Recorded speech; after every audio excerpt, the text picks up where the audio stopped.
Hey folks, Dan Lizette here for the Podcast Digest. Thanks for listening to episode 71, and I think you chose a good one to tune in to. My guest this week from Dinner Party Download and American Public Media, Brendan Francis Newnham, Rico Galliano, and they host one of my favorite shows, one of the most unique podcast/radio shows out there. If you're not familiar with it, link in that show notes, folks. Check it out. I really think that you guys will enjoy this one, especially if you've enjoyed previous recommendations, previous guests, previous interviews that I've held. This show kind of combines all of those elements. It's got elements of music and movies and books and authors and comedy, and it's a really unique formatted podcast and one that I really truly feel that many of you will enjoy. If you've not had the chance yet to check out Dinner Party Download, take this as a good excuse to hop on over and check out what Rico and Brendan and team from APM are doing. It is really one of my must-listen shows and one of the most enjoyable podcasts out there. So, folks, without further ado, let's get to my conversation with Rico and Brendan. Enjoy.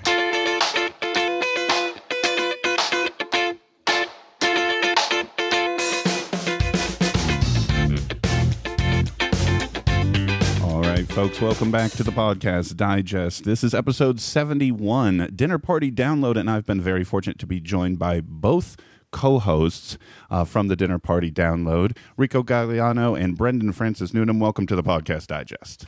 Thank you so much for having us. Thanks for having us. It's great to talk to you both, guys. As we mentioned before I hit record, I've been a big fan for a number of last 3-4 months or so. It's become one of my favorite shows to listen to, and for anyone who doesn't know about it, I want them to learn why that is. But before we start talking about the show, I want to get a little bit about your own personal backgrounds and how you guys traveled the road to create this wonderful show. Rico, let's start with you. Can you tell folks a little bit about yourself, where you're from, and kind of how you got to where you are today? Oh, it's been a long haul. It's not that long a haul. People have had longer. Hi. I started, my hometown is Pittsburgh. That's not where I was born, but it's what I call my hometown. And I first did radio there for my college radio station. Shout out to WPTS at the University of Pittsburgh, where I was a DJ. I'd always kind of been into music. My mother sings opera, and my dad is a playwright who's written musicals.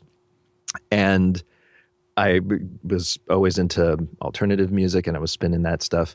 And then I started writing about music and doing journalism and that sort of thing. But I'd also always been into film. And I actually came out to LA eventually to go to the American Film Institute to be a screenwriter. So if you hear me interviewing filmmakers on the show and geeking out a little too much, that's probably why. And but I was always doing journalism on the side, arts journalism, writing about music and writing about film occasionally for things like the LA Weekly and stuff like that. And I wrote for TV for a while out here in LA after graduating, got a little disillusioned. It was not the golden age of TV that it is now. And I wrote for some shows that if you want to get into, we can, but you would embarrass me that I wrote for. So the journalism became a little more important to me to focus on. And I decided to focus more on radio, because I feel like public radio does the best job of journalism out there in America. I didn't want to go into TV journalism. It just felt unclean to me somehow. And I'd listened to it my whole life. And there's also this aspect of kind of performance with it. And you can kind of use music to tell stories as well. You can, as we say, soundtrack or score your stories with music. And it all kind of brought it all together. So I got into radio. That's how I ended up at Marketplace at a certain point, being a reporter for them and a producer. And that's where I met Brendan. And we started the show at that point.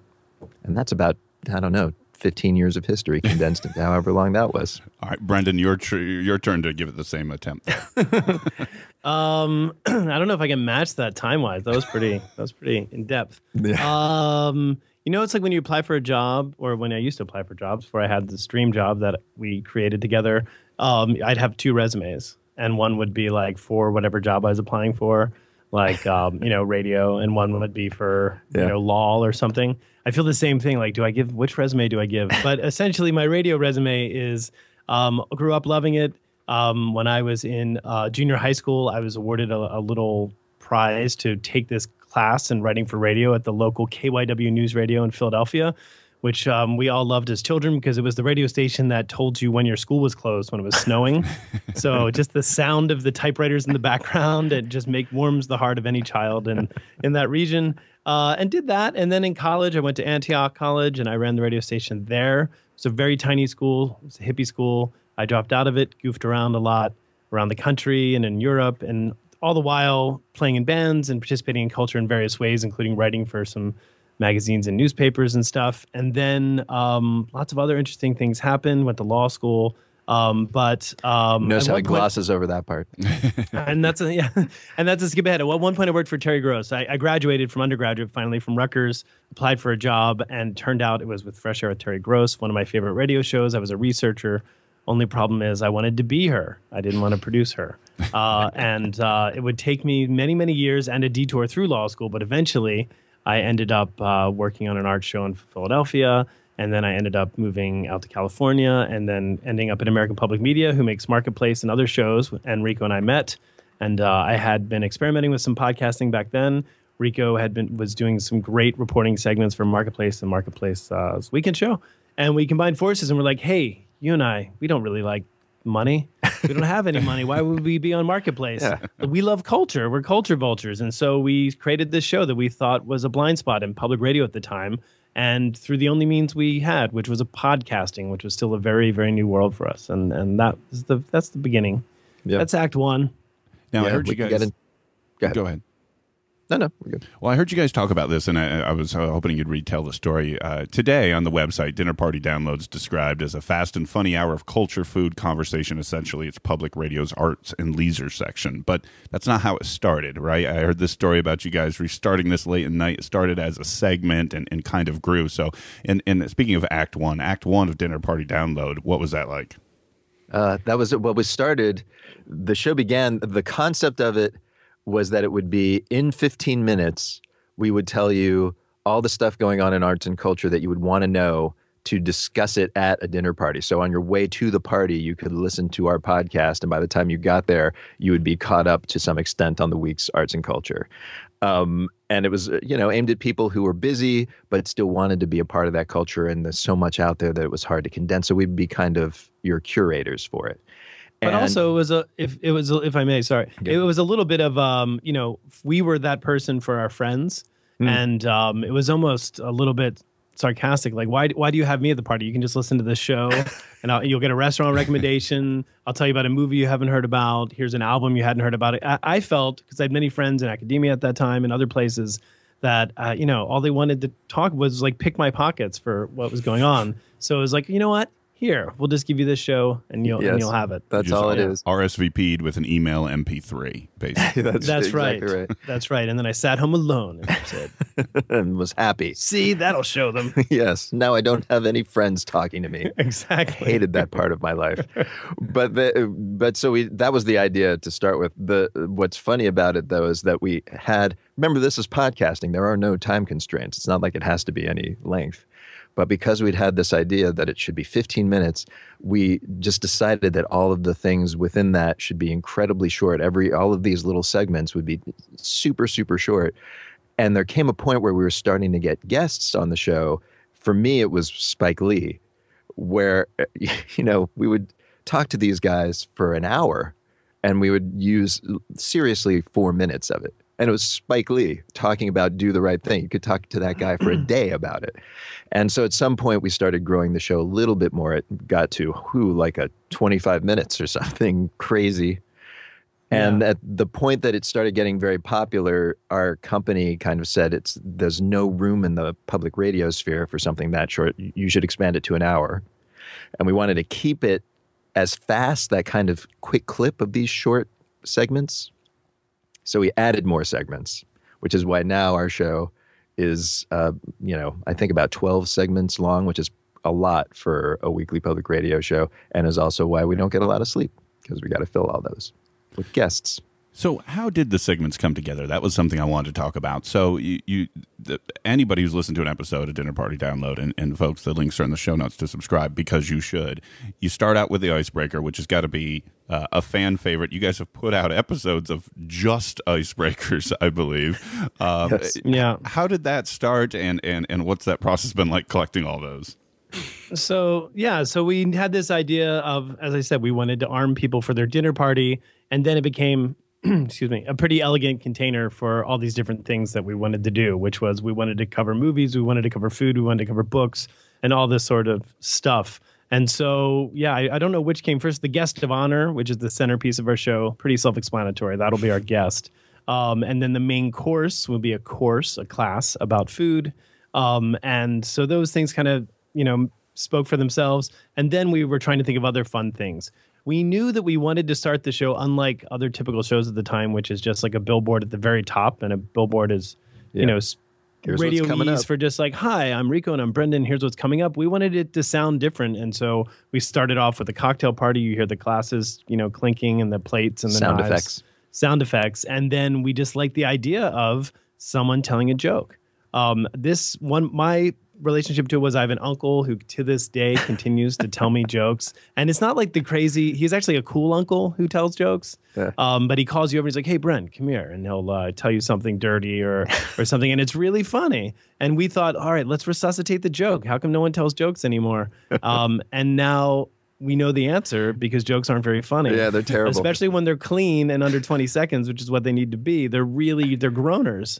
But we still like starting the show with like, here's a little joke to get you started. It lets people know wherever they are and they're listening, whether it's via podcast or on the radio. It's like, all right, I know what we're in for. There's an element of whimsy in this show. Yeah. And sonically, it sets a tone of it's fast paced, it's a short joke, and it launches us into the dinner party. I also like the fact that, by the way, that they are bad because it's almost always a celebrity who we'll be speaking to later in the show telling the joke. So part of it to me is the reveal that this horrible joke that makes you roll your eyes was told by someone you might actually know and respect, which makes it okay to say or do almost anything. And in a way, it's kind of a democratization of humor. Like, we might tell bad jokes, and who cares? Everybody tells bad jokes. We're all kind of here having a conversation, and we're not going to treat this celebrity any differently than we would you. We're all going to hang out and like tell each other groaners. It sets a stage, I think. I was curious, do the celebrities usually bring their own, or are they provided these jokes? Usually they do, which is usually amazing. Like 97%. They don't bring them, but we put them on the spot. And most of the time they have something. A lot of them, will say, think something you would tell your nephew or something you would tell your kid, and they'll work for it. Occasionally we feed them a joke, but very, very infrequently. You've got your list from your uncle. Just in case. Yes, Uncle called Google. Yeah, the internet happened after that. So Uncle Vladimir's ruse the day that Google upended it. Yes, usurped him in joke telling. Yeah. So you mentioned both podcast format and radio. If I understand the history correctly, didn't this start as a podcast and then expand to radio? That's right. Yes. What was we that are the like original for you guys? gangsters. What was that like for you guys? Well, it was painful. Well, first of all, the podcast, just why there's so many right now, it's really amazing. It really democratizes audio. Rico was doing reporting for Savvy Traveler and other places. I was doing stuff for Terry Gross and producing other places, but it was really hard to know the people, to get on the air, to do the stories, to be part of that world. And that was the only known universe of smart audio until 2005 when iTunes in June of that year released podcasting and of made it as accessible as it became anyway. Yeah, made people be able to exactly democratized podcasting. And so Rico and I, we had these shows, and you were alluding to this earlier. We're working. We wanted to create our own thing, and we were traditionally in radio. You would mock up a pilot, which would be you would get a bunch of money, like if you were shooting a pilot for a television show, and you'd shoot something, and people would listen to it, and they'd tell you if it's green light or red light. But we just started doing it and posting it online through podcasting. I bought the O'Reilly book on podcasting. We just uploaded it. Again, I'd done it like a handful of episodes of a show I had called Audiovon after law school. So I had some familiarity. But then we started doing it, and then lo and behold, the servers, like we started to see that people were downloading it. And then I believe in 2008, iTunes named us one of their top podcasts, which Best was new fantastic. podcast of the year, So our numbers increased. We were continuously charting, and our company was like, "Hey, this is something real," and they started giving us more money at American Public Media to create our show. But as Rico was saying, we did it bi-weekly. We did it. Sometimes it was 20 minutes, sometimes 27, sometimes 15.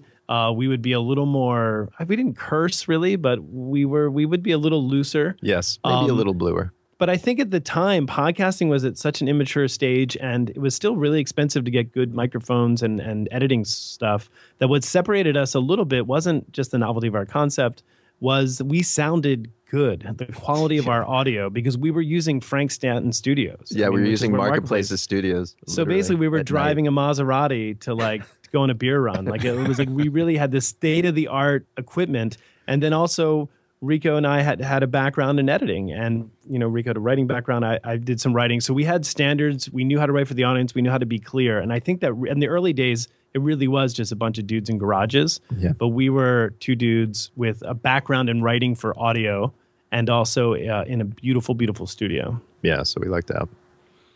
And but if you're talking about the shift to radio and the difference there, was the hardest thing I still think, we were talking about this in our meeting today, is the fact that for radio, each show has to be a precise length of time. So you're constantly making these calculations about how long things can run, instead of letting them run as long as you would like to, which is what I'm jealous of all podcast-only shows. They get to just make their show as long or as short as they want it to be every given week, and ours has to be the exact same length of time every week. That's probably the biggest challenge. It probably also keeps us a little honest, though, because honestly, most interviews now, I think we would love to just run the raw of them, because we get really great guests who say amazing things. And if we had all the time in the world, the show would probably be 5 hours long. Yeah, that's one thing. That was something else I wanted to talk to you guys about. But before then, when you guys got, I don't know if the right word is, picked up for radio or told that this was going to end up being a radio production, you guys both talked about being big radio fans growing up, and then ended up working with and for radio shows, to ultimately now have this production that was just the two of you, or the brainchild of both of you coming together, now end up on, what are you guys, in excess of 120 radio stations now. That had to feel huge. The sense of pride and joy when you guys first heard that must have been awesome. It's crazy. It's amazing. I mean, it is amazing. And I think we both I feel very lucky. Like, I still feel, I mean, we worked really hard. Like, absolutely. We've made some personal sacrifices, and just pure hours. I mean, I can't even tell you. For the first few years of the show, Rico continued to work at Marketplace. I continued to work at Marketplace and this other show, Week in America. And then we would do this in the evenings, and then we do this on the weekends. And this stepping back a little bit, what also differentiated us from other podcasts is once we started, we delivered something every Thursday. Like, we had our own, we forced ourselves to feed our audience at a regular time. Now there's seasons, and there are other interesting strategies for getting podcasts out there. But I think that also stood up. People could rely on us, and we felt very important that we had to get our audience something fresh and new if possible. Yeah. And so that was great. And I think it helped build loyalty and help train people to understand that our show will be there for them.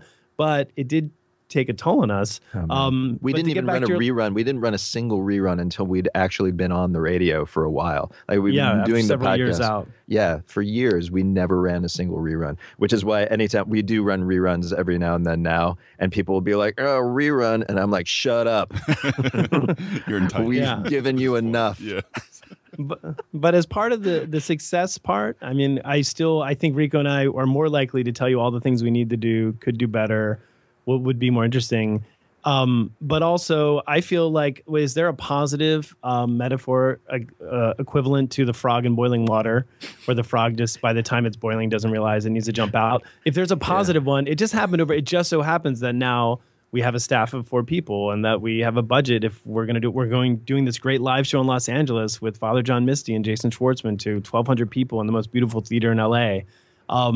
that is crazy. But we just kept our headphones on, and now we rarely have time to reflect on how much we've grown. Yeah. It's also interesting to me, too, is that we started the show. I mean, the goal was to start as a podcast and to eventually expand and become a radio program. I do wonder how much the podcasters coming up now care about that. It's interesting to me whether they'd even want to be on the radio. I don't think a lot of them necessarily grew up being as in love with radio as a format so much as just audio, divorced from that, listening to it in your car kind of thing.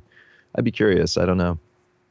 It would be interesting, I think, to figure that out. I imagine if there's any hesitation, it might come from some of those restraints you were talking about in terms Absolutely. of, the FCC approved or the content restrictions with time and so on and so forth. Yeah, we do like bonus episodes called Speakeasies, which are literally that there's no script at all. We just kind of play stuff that we didn't get to put on the show. It's like a bonus, cutting room floor kind of show. And because it's podcast only, we can drop F-bombs and it can be as long or as short as we want. And we just kind of wing it. And it really feels great whenever we can do that. Allows you to get the best of both worlds, really, I would imagine. Yeah. So you mentioned that. There's a best of both worlds. There are limitations, though. I mean, because we make sorry to interrupt, but we make this big product. We make it this hour-long show, which takes a ton of work every week. And what drives that is our own instinct to like feed our audience, but also because we have to deliver it because otherwise we don't have a radio show and people are paying for it and it's distributed.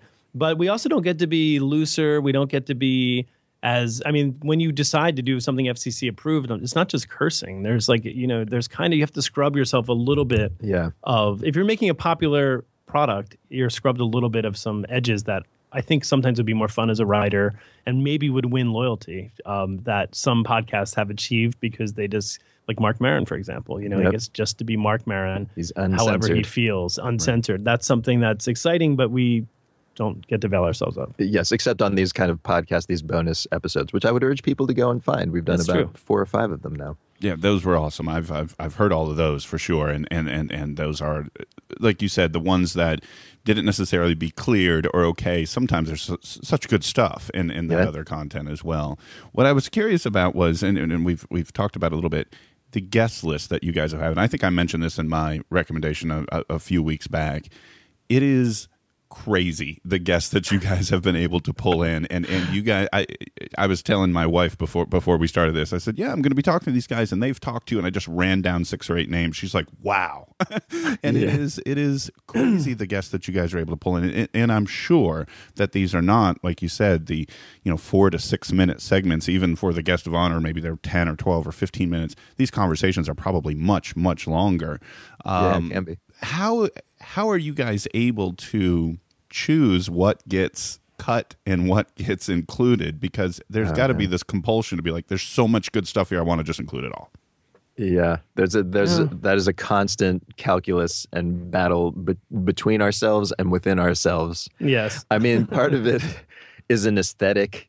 The stuff that gets left, if the question is kind of what are we leaving in, how are we making the decision on what to leave in from these long conversations, is that there's an aesthetic for our show that is, we want it to feel loose and not like your standard public radio show where it's very composed and everybody's being very composed and it's all very serious. We get into serious topics, certainly, but we want to preserve as much as possible that feeling that we're hanging out, which is kind of why we have the standard 2 questions we ask each of our guest of honor guests. Tell us the question that you're sick of being asked so we can kind of joke about that, and tell us something we don't know, which is to get them off the script that they are using when they talk to everybody else.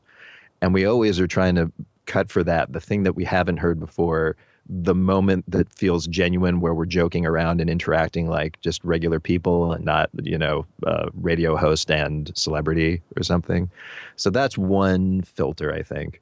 And the other for me is just kind of depth, I guess, like a depth yet humor is if you can find a guest that is able to be funny while also having insight, that to me is the greatest thing. And I'm always kind of cutting for that. So when it gets into parts of a conversation where they're just kind of rambling off about, their latest project in a way that the audience isn't really going to get and isn't really sharing any insight, that stuff ends up on the cutting room floor a lot.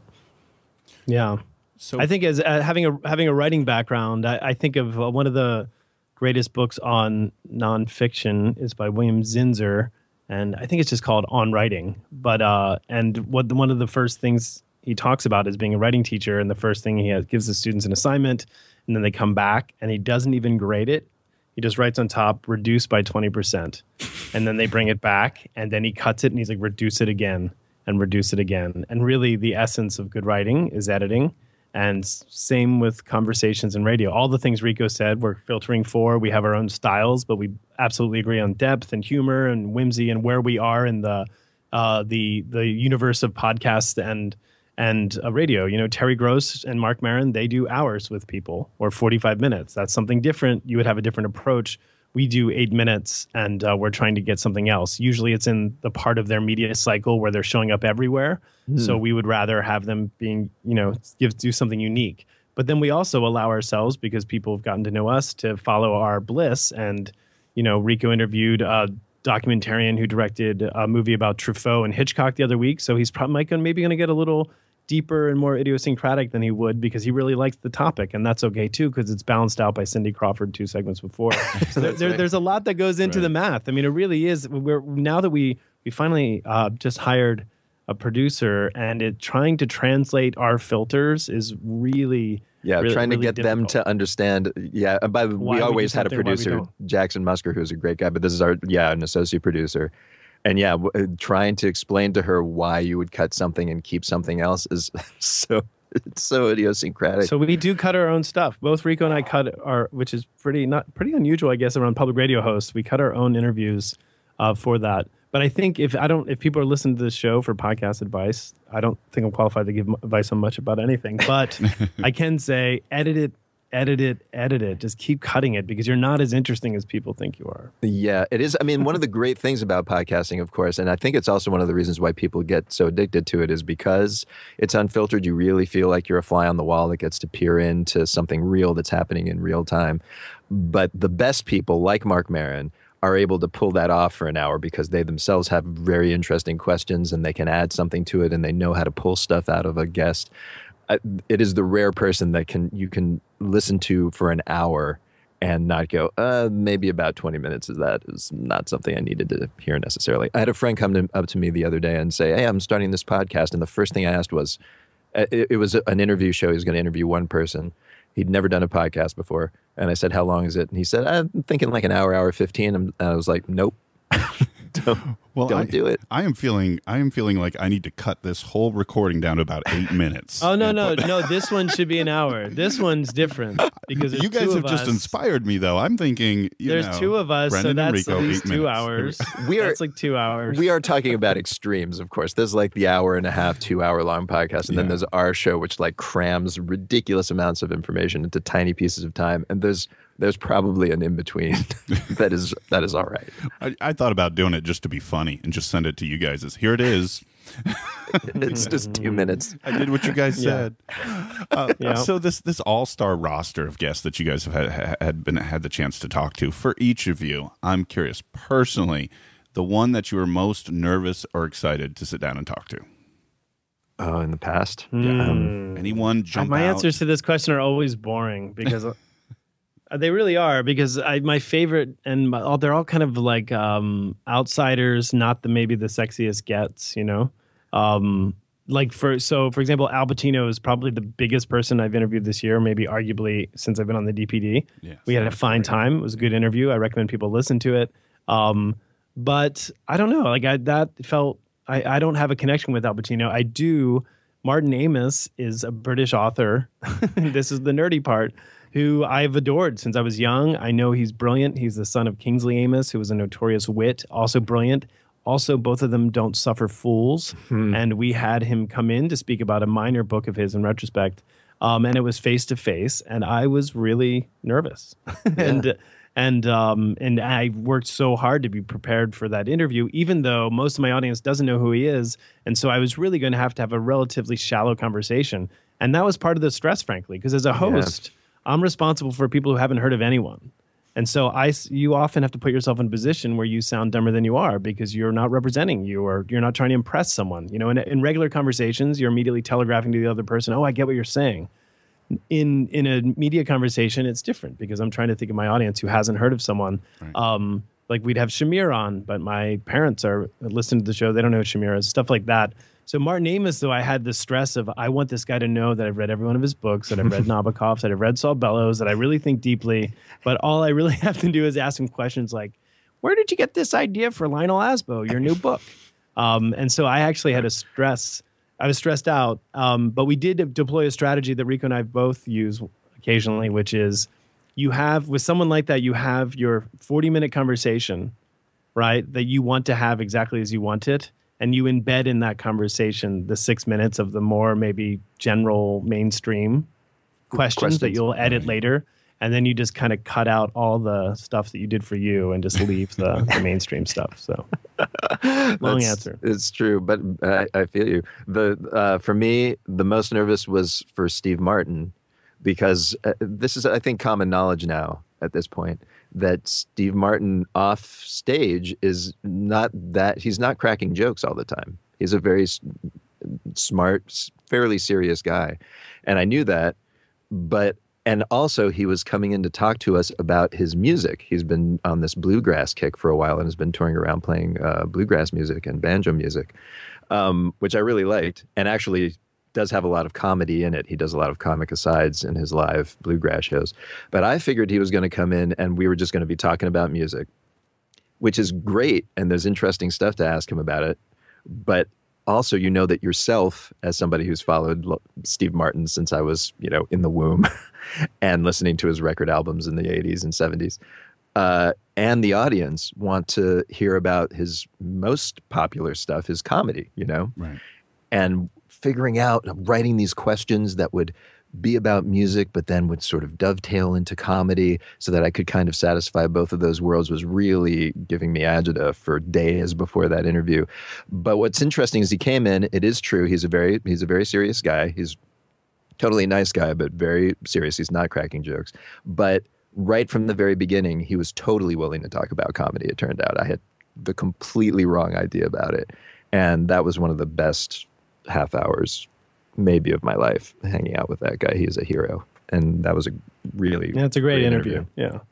So I'm wondering, in the future, will we potentially see the lost DPD interview tapes come out sometime with these other 34 minutes you were referring to there, Brendan? Well, we are brewing something up, a little bit related to that, which we can't talk about now. But yes, where basically you would hear more of what we're currently doing. We're flattered, but people don't really care about the other 34. I mean, maybe for scholarly purposes, if someone in the future is writing a book about Angelica Houston, yes, we've had 2 half-hour interviews with her. We've only used about 16 minutes of that on the air. Sure, we'd make it available, but I doubt anyone is really going to dig that deep. I will say, though, because I'm a big Steve Martin geek, I kind of forced us to put out that whole interview as a podcast. So if you go, you can actually find that whole thing online. There you go. Well, I would think Marin and others in that vein sort of prove the opposite there, Brendan. I bet you there is an audience for these deeper dives with some of these folks. Because some of those names that you're talking about, Pacino, or I know you guys talk with Molly Ringwald, or any of these folks, there are huge, passionate fan bases that you could talk to them about paint drying, and they want to hear their take on it. You know what I mean? Yeah. They want to hear. It is true. It's something that we have to. It's something that we have to remind ourselves at times. Like my favorite example of this actually, this is an interview that it was one of my favorite interviews we've had, which was with Harry Dean Stanton. Brendan the Lucky got to do it. And the thing that's weird about it is that Harry Dean's whole shtick is that he doesn't really answer your questions. He's this weird Buddhist kind of odd gent.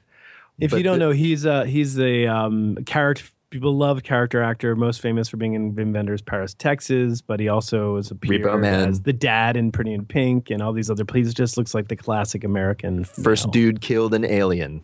Yeah, this is Harry Dean Stanton. So go ahead. But he's yes. But he's an elderly gent at this point. I think he's in his 80s. He's a fairly slow talker, and not getting into depth almost by design. He's never been somebody that wants to really talk in super amounts of depth about anything. But just listening to this guy he was in Cool Hand Luke. He's been around forever.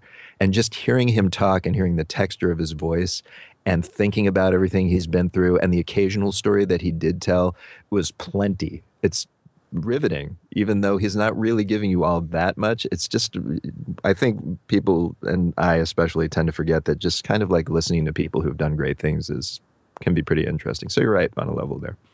Well, we'll see. And one of the things I say about podcasts, and at least for me, and all these, this is episode 71, I've recommended, I don't even know how many shows now, so many shows to people. And one of the main things that makes me want to recommend it is if I've taken action based on listening to it. And for you guys, what that means so often is I have new things to buy at the liquor store, as well as music, because you guys have two other segments I want to talk a little bit about that I think are super cool, where you guys are having unique drinks created to a historical story, as well as artists and musicians creating dinner party playlists. Can you tell folks a little bit about those segments and how those come together each week? Here, you do the former, Rico. I'll do the latter. Which was the former? The history and cocktails. The history and cocktails thing came from, again, we're going through the phases of a dinner party and trying to assign a segment in our show to each one when we were first coming up with the concept of the show. And it was, well, you have cocktails, and we could do a cocktail recipe, but that seems pretty boring in and of itself, just like reeling off some ingredients. We should attach that to something.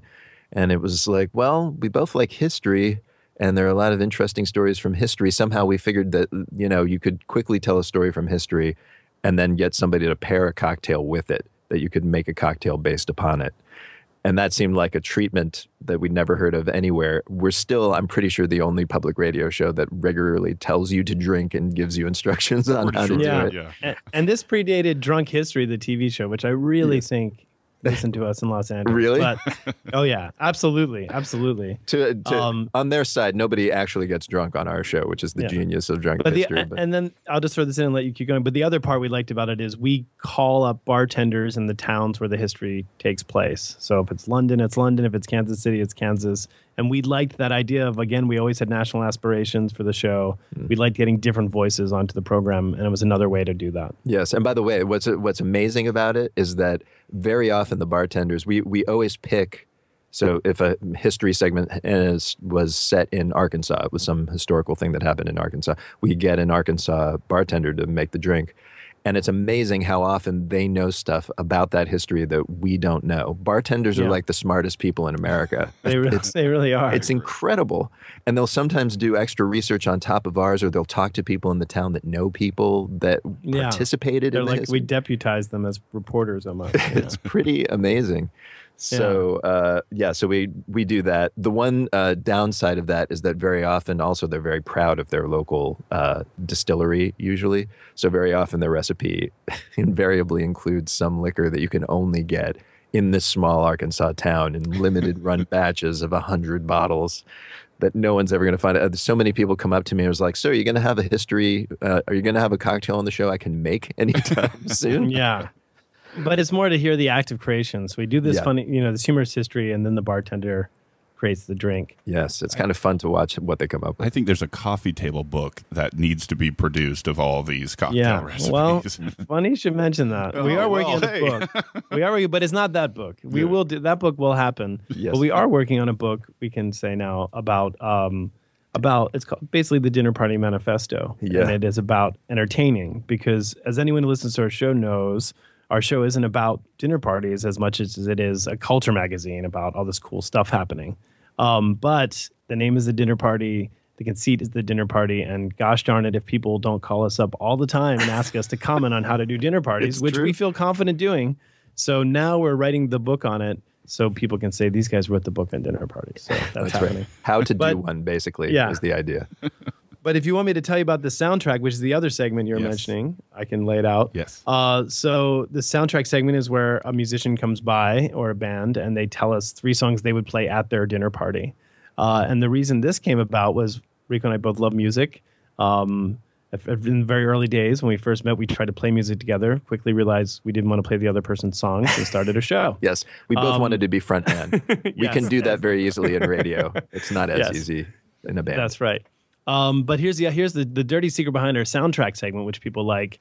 And we've had everyone from like Macklemore to, Carrie Brownstein come by and give their dinner party playlist. Is we did it because musicians, on the whole, aren't very good communicators when it comes to words. That's all. That is to say, like they're beautiful communicators. They can make beautiful music. They can talk about the ineffable because that's what music does. But they are themselves ineffable. Like they can't sometimes speak very eloquently. Yeah. And so in a way, I will say Carrie Brownstein, not one of those. Carrie Brownstein, there are many exceptions. Eloquent. Many exceptions. But we're making a show every week. We're cranking things out. And more often than not, a musician isn't going to really give you deep insight into their lyrics or how their song came about. And they're often young. They're often on tour. They're often exhausted. There's myriad reasons for this. So we decided to create a segment that was foolproof. So we can get any musician in here.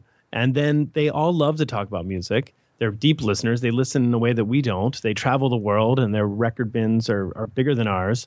And so we've used it for they tell us about music. And in that, we learn about them, like so many of our segments. Yeah, our other people's music. Where we talk to a celebrity and they answer etiquette questions. We don't really need Ian McKellen to tell us what to do about a loud roommate, but we want insight into Ian McKellen's domestic life maybe, or his take on the world when he's outside a movie set. Similarly with music, we get two things. One, we start to see their influences. The War on Drugs soundtrack's one of my favorites. If you slam That's a band, by the way, for those who don't know. That's a band. If you put all of his songs on top of each other, you will hear The War on Drugs. It's really amazing. You can see how their music develops. And then also, you get funny little anecdotes from parties they've had. And so we love that segment.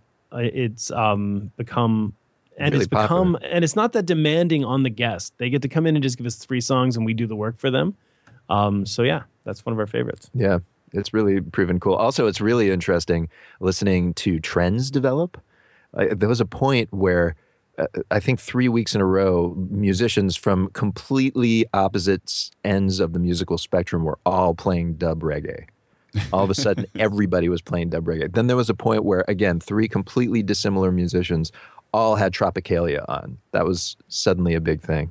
So it's fascinating. It's a way to keep up on music. There's got to be a dinner party download superfan out there somewhere that has assembled multiple Spotify playlists associated with all these great songs. We used to do it. To do it. I think if you sign up, we have a Spotify channel. It is. But I would love to see a spreadsheet that kind of charts different types of music over time in our soundtrack segment and sort of compares it. It'd be like an economic indicator for what's going on in music, you guys. But I've absolutely done it. When I have parties, I'll go back and I'll just buy everything that the past 5 guests have said on. I have. Well, that's it's great. Amazing. No, I've been turned on to so much stuff. Yeah. If it's good enough for them, it's certainly good enough for me. That's the way I would look at it. Yes. Yeah. Elvis Costello, I'll take it. Yeah. You guys made quick allusion to it earlier, and I want to talk a little bit about it. The live show in January. How did this come about, and what can folks who are considering going expect? It's going to be amazing. So amazing that I'm nervous. Yeah, me too. But it's like, oh man, we have to deliver now. We've done a bunch of live shows at this point. We've done 2 or 3 out in Los Angeles where we started the show. Did some in North Carolina. Did a sold-out show in Minneapolis at the Fitzgerald Theater where Garrison Keillor is. That was amazing. St. Paul, to be specific. St. Paul, to be specific. But this one I think is going to be our biggest yet. It's at downtown L.A. There's this Ace Hotel, which is a very hip, very cool hotel. They renovated this beautiful old building, and they have this beautiful old theater that used to be owned, I believe, by Universal United Artists Pictures. But it's this extremely ornate, big, huge cavernous theater that they've renovated painstakingly. And we could have never imagined that we'd be in there, but we are in there. But to help us fill it, we packed it with some amazing guests. Jason Schwartzman from Rushmore and from Bored to Death and all this other great stuff is joining us. He's been on the show a couple of times. Father John Misty, the musician, has agreed to play some songs for us. We'll chat with him as well, which is fantastic. He's on every kind of end of the year list for 2015 best albums of.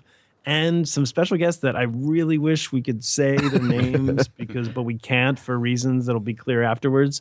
It's going to be a really, really fun time. And basically we're calling it a midwinter review. So this is after the holidays when you kind of have that letdown.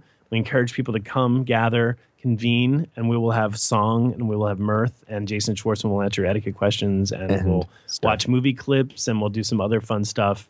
And it's going to be fantastic. Yes, and the best part of any live show that we've ever done, by the way, and it worked even at the Fitzgerald Theater in St. Paul, which is a 1,000-seat theater, is that we usually end with the etiquette segment. And we bring up the lights and people ask etiquette questions of these guests. And it's exactly what I was talking about before, that feeling of we're all just hanging out. It really happens, even in a 1,000-seat theater, that feeling of just we're all hanging out, we're asking questions of each other, and we're joking around with each other. We had Michael Ian Black do it up in St. Paul, and he was vicious with our audience. He would harbor no fools at all, and they loved it. And it was just great. At one point, we brought out our musical guest. Who was our musical guest for that show, Brendan?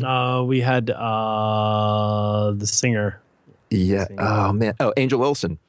Angel Olsen was our musical guest, and she was backstage, and somebody asked a question about Angel Olsen, and she just she wasn't even supposed to answer questions. She just wanders out on stage and starts answering questions. It starts to feel like this friendly free-for-all. So I'm eager to see how that plays out in this huge theater. I think it'll be cool. And do you know the website where people can get tickets? I feel like we should do that. I don't, but it's January 28th.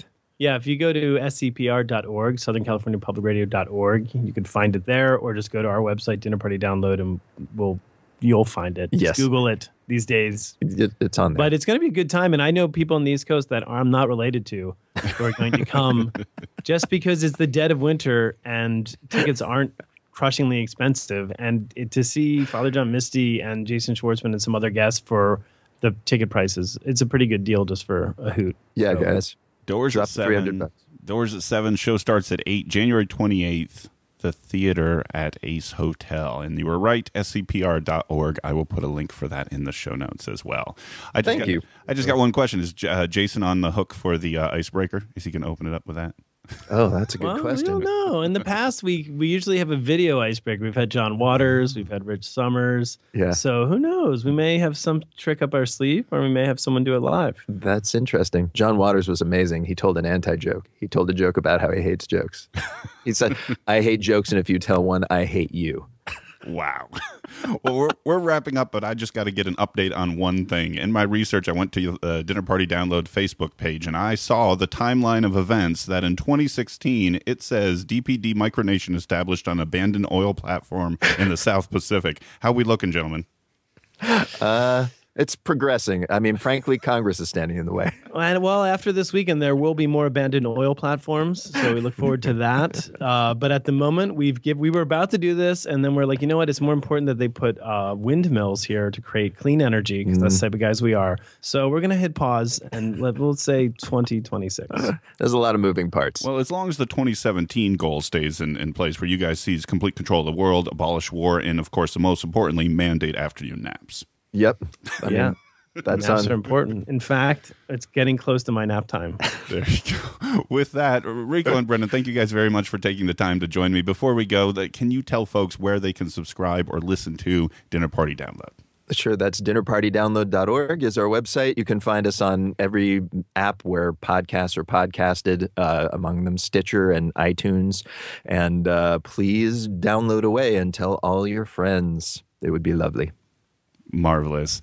Thank you, gentlemen, very much for joining me. I appreciate your time. And, folks, that'll do it for episode 71 of the Podcast Digest. My name's Dan Lizette. I'll talk to you again next week. Thank you for listening to the Podcast Digest. You can follow the show on Twitter at PodDigest. Like the show on Facebook at facebook.com/The Podcast Digest. Email the show feedback at thepodcastdigest@gmail.com. And you can find all the previous episodes and exclusive blog entries at the show's website, thepodcastdigest.info.